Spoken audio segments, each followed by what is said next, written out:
ፍርጃ የሩሲያ ልቦለዶችና ሌሎች ታሪኮች ከተሰኘው መጽሐፍ ደራሲ ሊዮ ቶልስቶይ፣ ተርጓሚ መኩሪያ መካሻ፣ ተራኪ ብሩክ ድንቁ። ፍርጃ ትረካ ክፍል 1 እነሆ አሁን ይደመጣል። በቭላዲሚር ከተማ ኢቫን ዲሚትሪች አክሲሮቭ የተባለ ወጣት ነጋዴ ይኖራል። የራሱ ቤትና 2 ሱቆች አሉት። አክሲኖቭ መልከ መልካም፣ ወርቃማና ችምችም ጸጉር፣ ተጫዋችና ዘፈን ወዳድ ነው። መጠጥ ይወሳስዳል። ሲደጋግም ግን ቡራ ከረዩ ያበዛል። ካገባ በኋላ ግን አልፎ አልፎ ካልሆነ በስተቀር አዘውትሮ መጠጣቱን አቁሟል። በአንድ የበጋ ወቅት ወደ ኒዥኒ ባዛር ይሄድ ነበር።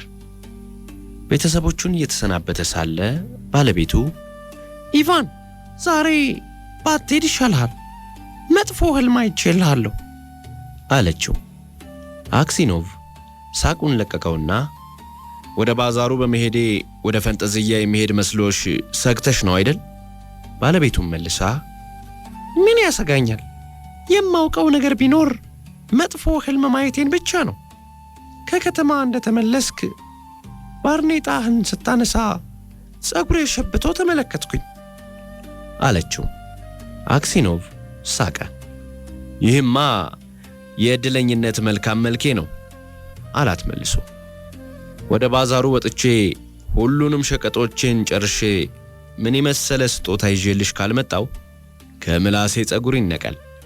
ቤተሰቡን ተሰናብቶ መንገዱን ቀጠለ። መንገዱን እንዳጋመሰ አንድ የሚያውቀው ነጋዴ አገኘ። ሁለቱም ለአዳር ወደ አንድ ሆቴል ገቡ። ሻይ አብረው ከጠጡ በኋላ ጎን ለጎን ወደ ያዙት አልጋ አመሩ። አክሲኖቭ አምሽቶ መተኛትና በቅዝቃዜ መጓዝን ስለማይወድ ጋሪ ነጂውን ቀስቅሶ ፈረሶቹን እንዲጭናቸው ነገረው። ከዚያም ወደ ሆቴሉ ባለቤት በመሄድ ሂሳቡን ከፈለ። ጉዞውንም ቀጠለ። 40 ኪሎ ሜትር ያህል እንደተጓዙ ፈረሶቹ እንዲያርፉና እንዲቀለቡ በአንድ ሆቴል እረፍት አደረገ። አክሲኖቭ ሆቴሉ መተላለፊያ ላይ ትንፋሽ ከወሰደ በኋላ ወደ በረንዳው ወጣ። ከዚያም ሶማቫሩ እንዲሞቅ ካዘዘ በኋላ ጊታሩን አውጥቶ መጫወቱን ቀጠለ። ቃጭል ያንጠለጠሉ ባለ 3 ፈረሶች ሰረገላ ባለስልጣን ይዘውና 2 ወታደሮችም ተከትለውት በድንገት ደረሱ። ወዲያውኑ ወደ አክሲኖቭ ተጠግተው በጥያቄ ያጣድፉት ጀመር። ማን እንደሆነና ከየት እንደመጣ ጭምር ጠየቁት። አክሲኖቭ ለጥያቄያቸው ተገቢውን ሙሉ መልስ ከሰጣቸው በኋላ ሻይ ጠጡ እንጂ ሲል ጋበዛቸው። ዳሩ ግን ባለስልጣኑ መስቀለኛ ጥያቄዎችን ያዥጎደጉድበት ቀጠለ። በትናንትናው ዕለት የት ነበር ያሳለፍከው? ብቻህን ነበርክ ወይስ ከሌላ ነጋዴ ጋር? ሌላውን ነጋዴስ ዛሬ ጠዋት አይተኸዋል? ጎህ ሳይቀድ ለምን ሆቴሉን ለቀቅ? አክሲኖቭ እነዚህን ሁሉ ጥያቄዎች በመጠየቁ ተገረመ። የሆነውን ሁሉ በዝርዝር ካስረዳ በኋላ ለምንድነው ሌባ ወይም ቀማኛ ይመስል ይህን ሁሉ መስቀለኛ ጥያቄ የምትጠይቀኝ? ለራሴ የንግድ ጉዳይ የምጓዝ ስለሆነ ይሄ ጥያቄ ሊቀርብልኝ አይገባም። ባለስልጣኑ ካዳመጠው በኋላ ወታደሮቹን ጠርቶ የዚህ ወረዳ የፖሊስ አዛዥ ነኝ። ትናንት ማታ አብረኸው የነበርከው ነጋዴ አንገቱ ተቆርጦ ተገኝቷል። ስለዚህ በጥብቅ ልንመረምርህ ይገባል። ፖሊሶቹ ዕቃውን ወዳሳረፈበት ክፍል ገብተው ይበረብሩት ጀመር። በድንገት የፖሊሱ አዛዥ ከአክሲኖቭ ቦርሳ ውስጥ ቢላዋ አውጥቶ እየጮኸ ይሄ ቢላዋ የማን ነው አለው። አክሲኖቭ በድንጋጤ ጆሮው ቆመ። በደም መጨማለቁን ተመልክቶ በድንጋጤ ተዋጠ። አዛዡም እንዴት ነው ይሄ ቢላዋ በደም የተጨማለቀው ሲል ለጠየቀው ጥያቄ አክሲኖቭ ለመመለስ ሞከረ። አንዲት ቃል መተንፈስ ግን አቃተው። እየተንተባተበ አላውቅም፣ የኔ ግን አይደለም አለ። ከዚያም የፖሊስ አዛዡ ዛሬ ጠዋት አንድ ነጋዴ አንገቱ ታርዶ አልጋው ላይ ተገኝቷል። ይሄን ደግሞ ያደረግከው አንተ ነህ። ቤቱ ከውስጥ ተቀርቅሯል። ማንም ሰው አልነበረም። ይሄው ከቦርሳ ውስጥ ደግሞ በደም የተጨማለቀ ቢላዋ ተገኝቷል። ሁኔታህና የፊት ገጽህ ራሱ ያጋልጣል። መዘላበዱን ተውና እንዴት እንደገደልከው ተናገር። ደግሞስ ምን ያህል ገንዘብ ዘረፍከው? አክሲኖቭ ድርጊቱን አለመፈጸሙን አምርሮ ተናገረ። ሻይ አብረው ከጠጡ በኋላ ነጋዴውን እንዳላየውም አስረዳ። ከራሱ 8000 ሩብል በስተቀር ሌላ ገንዘብ እንደሌለውና ቢላዋውም የእርሱ አለመሆኑን አስረግጦ ተናገረ። ዳሩ ግን ትንፋሹ እየተቆራረጠ መናገር አቃተው። ፊቱም አመድ ለበሰ።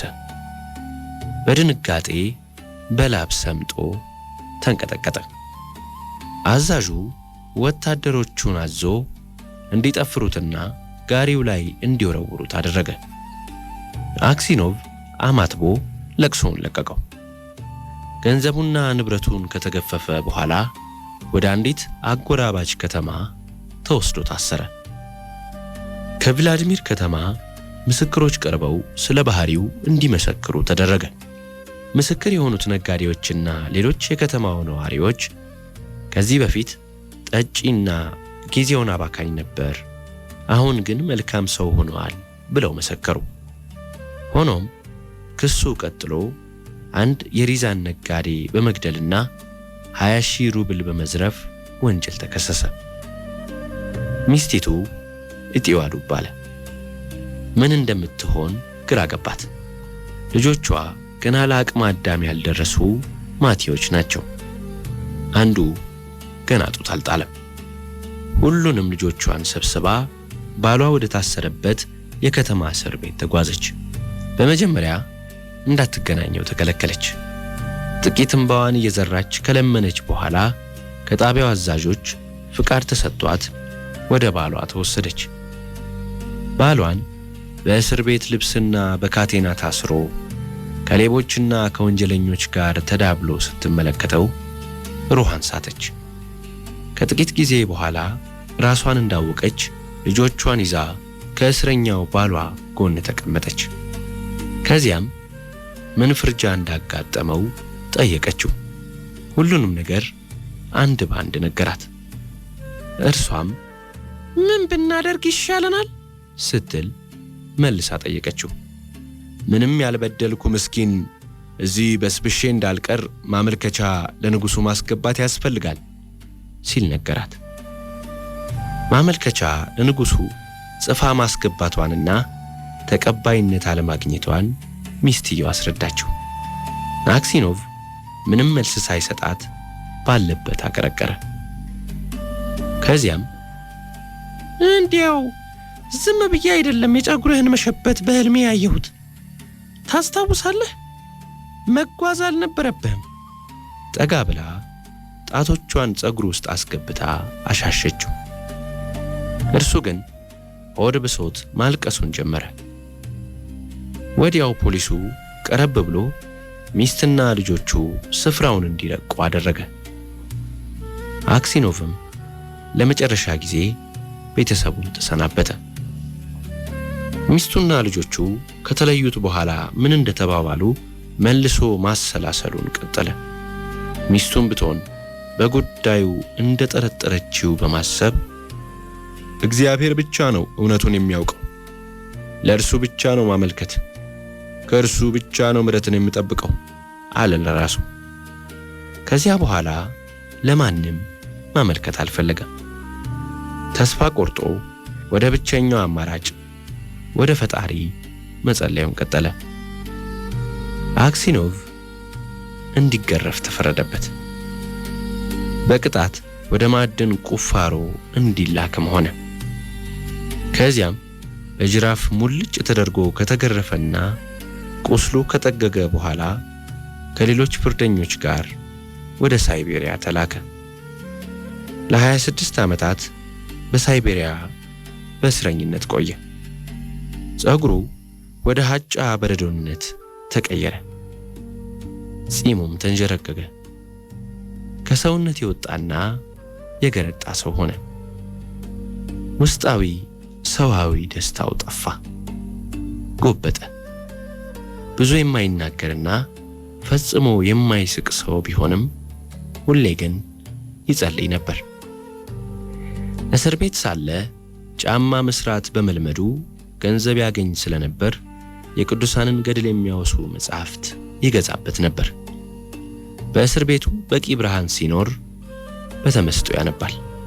በዕለተ ሰንበት በእስር ቤቱ ቅጥር ግቢ ባለው ቤተ ክርስቲያን ስብከት ያዳምጣል፣ ይዘምራል። የወጣትነት ድምፁ ግን አልተጎዳም። አክሲኖቭ ዝምተኛና የተረጋጋ በመሆኑ የከርቸሌው ባለስልጣናት ወደዱት። ታማኝ እስረኛ ሆነ። እስረኞችም የተለየ ክብር ይሰጡት ነበር። እንዲያውም አያታችን ቅዱስ ሆይ እያሉ ይጠሩትም ነበር። ታሳሪዎቹ ለከርቸሌው ባለስልጣናት ችግራቸውን ማመልከት ሲፈልጉ አክሲኖቭን አፈጉባኤያቸው ያደርጉታል።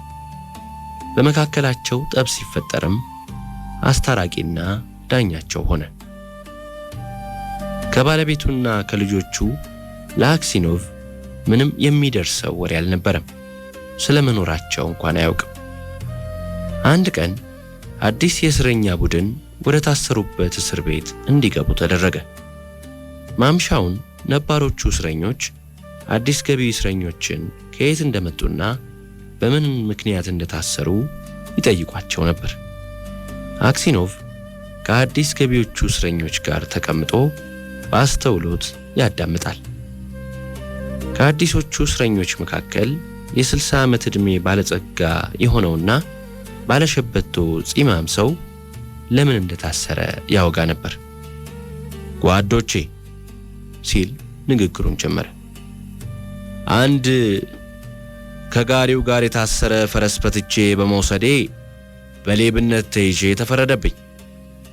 ፈረሱን የወሰድኩት በፍጥነት ጋልቤ ቤቴ ለመድረስ እንጂ ለስርቆት አይደለም።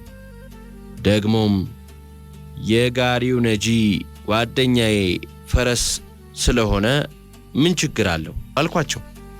እነሱ ግን መሆን የለበትም ሰርቀህ ነው አሉኝ። ግን እንዴትና የት እንደሰረኩ አይናገሩም። እርግጥ በአንድ ወቅት ወንጀል ፈጽሜያለሁ። ወዲያው ወደዚህ መምጣት እችል የነበረ ቢሆንም ፈልገው አላገኙኝም። አሁን እዚህ ያለሁት ባልፈጸምኩት ወንጀል ነው። ይህ የነገርኳችሁ ሁሉ ውሸት ነው። ከዚህ ቀደም እዚሁ ሳይቤሪያ ነበርኩ፣ ግን ደግሞ ብዙ አልቆይም። ለመሆኑ የት አካባቢ ሰው ነህ ሲል አንድ እስረኛ ጠየቀው። ከቭላድሚር ከተማ ነኝ። ቤተሰቦቼ የከተማው ነዋሪ ናቸው። ስሜ ማካር ሲሆን በቤተሰብ ስሜ ሲሞኒች ተብዬ እጠራለሁ። አክሲኖቭ ካቀረቀረበት ቀና ብሎ ስማ ሲሞኒች፣ ስለ ቭላድሚሩ ከተማ ነጋዴ አክሲኖቭ የምታውቀው አለ? አሁንም በሕይወት አሉ? ታውቃቸዋለህ? በደንብ ነዋ። አክሲኖቮች ከበርቴ ነጋዴዎች ነበሩ። አባታቸው ሳይቤሪያ ነው ያለው። እንደኛው ኃጢአተኛ ሰው ይመስለኛል። እርስዎ እንድጠይቅዎት አያቴ፣ እዚህ ምን አመጣዎት? አክሲኖቭ ያጋጠመውን መጥፎ ዕድል ለመናገር አልፈለገም። ትንፋሽ ስቦ ለፈጸምኩት ኃጢአትማ ለ26 ዓመታት እዚህ እስር ቤት ማቀቅያለሁ። ፍርጃ የሩሲያ ልቦለዶችና ሌሎች ታሪኮች ከተሰኘው መጽሐፍ ደራሲ ሊዮ ቶልስቶይ፣ ተርጓሚ መኩሪያ መካሻ፣ ተራኪ ብሩክ ድንቆ። ፍርጃ